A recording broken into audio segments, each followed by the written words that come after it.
આજની સત્ય ઘટના છે. મારા શેઠ સાથે સ્કેમ થયો છે. થયું એવું કે ઘરે હતા ને તો ફેસબુક જોતા હતા, તો એમાં એક એડ જોઈ કે ઘરે બેઠા નટરાજ પેન્સિલનું કામ કરો ને પૈસા કમાવો. એટલે શેઠને રજાઈ ગયો ઘરે બેઠા કરવાનું, એટલે એણે એપ્લાય કર્યું. તો 620 રૂપિયા એમ કીધું રજીસ્ટ્રેશન ફી આપવી પડશે. એટલે શેઠ કે વાંધો નહીં, એણે આપી દીધા અને કીધું થોડા દિવસમાં તમારા ઘરે માલ પહોંચી જશે.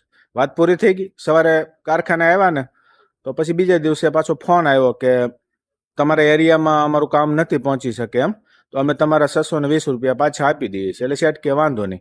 તો પછી ફોન આવ્યો કે ભાઈ આવી રીતે અમે તમને પેમેન્ટની રિક્વેસ્ટ મોકલી છે, તમે લિંક ઉપર ક્લિક કરજો અને 6 આંકડાનો તમારો જે ગૂગલ પેનો પાસવર્ડ છે એ નાખી દેજો, એટલે તમારા 620 પાછા આવી જશે. એટલે શેઠ કે વાંધો નહીં. પણ એ વાત કરતા હતા ને તમારું ધ્યાન ગયું. મેં કીધું શું છે? તો એણે ફોન મને આપ્યો તો ખ્યાલ આવી કે આ એક સ્કેમ કરતા હતા. એમણે લિંક પણ મોકલી હતી અને પેમેન્ટ લેવા માટેની રિક્વેસ્ટ મોકલી હતી. તો શેઠે ધ્યાન ન રાખ્યું હોત અને થોડી પણ બેદરકારી થઈ હોત ને તો શેઠનું આખું બેંક ખાતું સાફ થઈ જવાનું હતું. માટે આ વિડીયો ખાસ શેર કરજો. જૂની સિસ્ટમથી ફ્રોડ કરે છે, પણ ઘણા લોકો હજી પણ છેતરાઈ જાય છે. માટે વિડીયો ખાસ શેર કરજો. બીજી પણ એક ઘટના છે, એ આપણે નેક્સ્ટ વિડીયોમાં જોઈશું.